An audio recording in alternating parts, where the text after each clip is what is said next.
Election shocker. Liberals slip ahead as Poilievre holds ground in stunning new polls.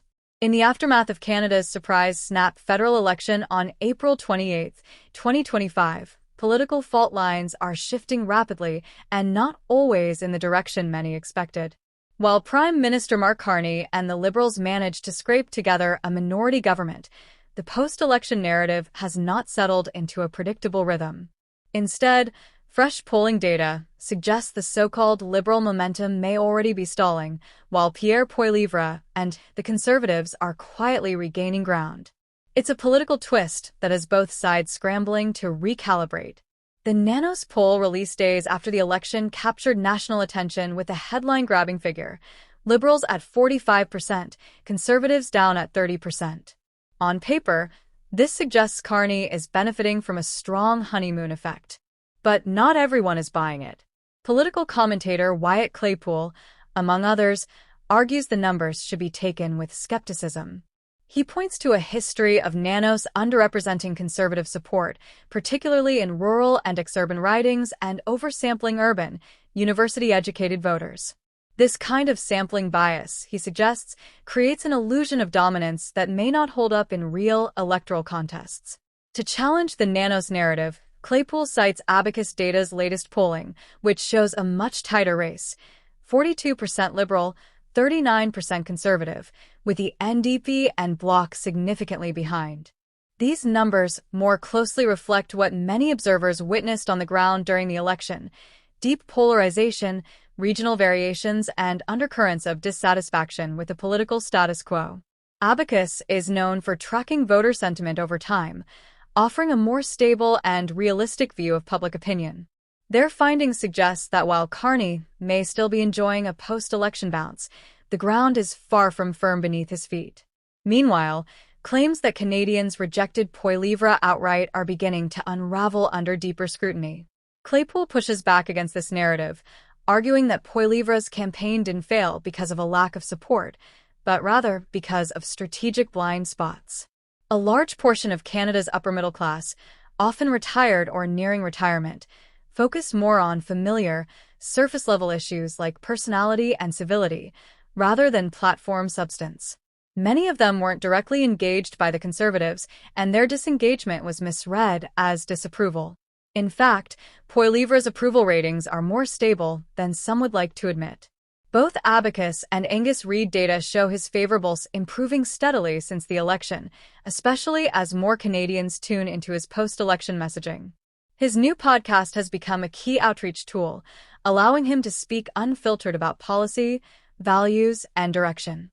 Rather than watering down his message, Poilievre has leaned in harder, on everything from housing affordability to immigration reform and tax relief, connecting with voters who feel ignored by traditional political messaging.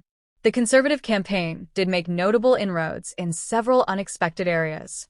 In particular, urban ridings with significant Jewish and Asian populations saw a visible shift toward Conservative candidates. These communities, often concerned about rising crime, parental rights, and small business pressures, resonated with Poilievre's tough-on-crime stance and his opposition to liberal policies like Bill C-75 and safe supply drug programs. It was a reminder that values-based politics still matter, and that the liberal grip on multicultural urban centers may be weakening. One of the most telling moments of the campaign came from the Conservatives' approach to Bill C-5. While they supported the bill, focused on streamlining infrastructure projects, they did so with strategic foresight. Claypool emphasizes that Conservatives now have leverage to hold the Carney government accountable if those projects fail to materialize. It's a calculated move, and one that positions Poilievre not just as an opposition figure, but as a leader in waiting.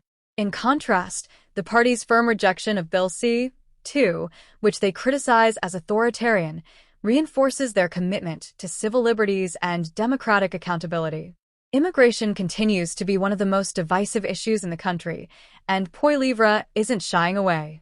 On his podcast, he's argued for a full-scale reset of Canada's immigration policy, even if that means accepting short-term population decline.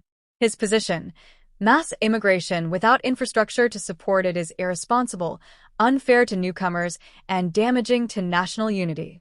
It's a bold stance, especially in a political climate where many leaders prefer ambiguity. But for many Canadians grappling with housing shortages, overstretched healthcare, and collapsing transit systems, it sounds more like common sense than controversy. Tax policy is another area where Poilievre is setting himself apart. He's proposed sweeping tax cuts targeting working families and small businesses, groups increasingly crushed under cost of living pressures. Claypool applauds this bolder, more populist turn, calling it a welcome departure from vague pledges and half measures. In a time of rising rents, grocery bills, and taxes, Poilievre's message hits hard. You earned it. You should keep more of it. It's an economic vision anchored not in ideology, but in tangible frustrations that span the political spectrum. As Poilievre sharpened his message, Claypool found himself the target of a smear campaign from the Tyee, a left-leaning outlet that accused him of lacking credentials and portrayed his political background as shallow. In his response, Claypool clarified that he has worked on numerous campaigns across the country, often unpaid or for low wages, to maximize funding for grassroots mobilization. His choice to work within smaller parties like 1BC was driven by a desire to avoid the bureaucratic rot and financial waste he saw within traditional party structures. He also exposed how some party insiders in British Columbia racked up over $5 million in debt, mostly on salaries and mismanagement. The article also misrepresented Claypool's immigration views, falsely implying hostility toward poor or low-skilled migrants. In truth, his argument is economic. Rapid, unregulated immigration strains public services, drives up housing costs, and suppresses wages for existing residents and new arrivals alike. He supports a skills-focused, economically sustainable immigration model that prioritizes outcomes over optics. For Claypool, immigration policies should be about integration, contribution, and long-term stability, not virtue signaling or short-term vote chasing. Lastly, Claypool stood by his colleagues Paul Ratchford and Tim Thielman, two young conservatives who were unfairly mocked despite running disciplined, well-supported campaigns in competitive ridings. The attacks, he said, were less about their platforms and more about who they represented, a new generation of conservatives pushing back against political complacency. By challenging the system from outside the establishment, they've drawn ire from critics who fear losing narrative control to a younger, bolder right. As new polling continues to trickle in, one thing is increasingly clear: the post-election landscape in Canada is far more fluid than the headlines suggest. While the Liberals may enjoy a narrow lead in some snapshots, that advantage is anything but guaranteed. Pierre Poilievre has not only held his ground, he's strategically expanding it, reshaping conversations around policy, values, and leadership.